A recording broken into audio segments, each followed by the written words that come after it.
La première étape de cette descente marathon du gouverneur est partie de l'avenue des Orchidées en plein centre-ville de Goma. Caroline Zanzuka-Suvita, accompagnée des responsables de la société congolaise de construction Sokok, sont allés inspecter la manière dont l'asphalte est posé sur cette voie urbaine d'une longueur d'1 kilomètre et 200. Satisfait du déroulement des travaux, l'autorité provinciale a par la suite accueilli son homologue de la province de l'ouest du Rwanda voisin. Suivra la deuxième étape qui les a tous conduits vers la zone neutre entre les villes de Goma et Gisenyi. Ici, sur l'initiative du gouverneur Caroline Zanzuka-Suvita, un collecteur d'eau sera érigé avant d'y placer une route moderne qui facilitera la sécurité transfrontalière entre les deux pays. Nous avions souhaité avoir une canalisation d'eau qui va nous permettre et les eaux usées qui viennent du Rwanda pour que ces eaux puissent être connectées sur un grand collecteur qui va les amener vers le lac Kivu.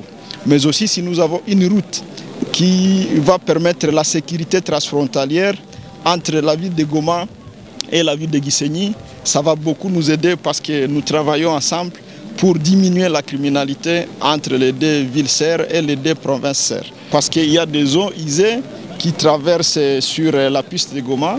Nous sommes en train de mettre toutes ces hypothèses ensemble pour voir comment trouver la solution définitive sur les eaux qui parfois inondent la piste de l'aéroport de Goma, mais aussi permettre que tous les quartiers Birere, Mapendo soient assainis par la canalisation qui va être effectuée sur cette zone nette.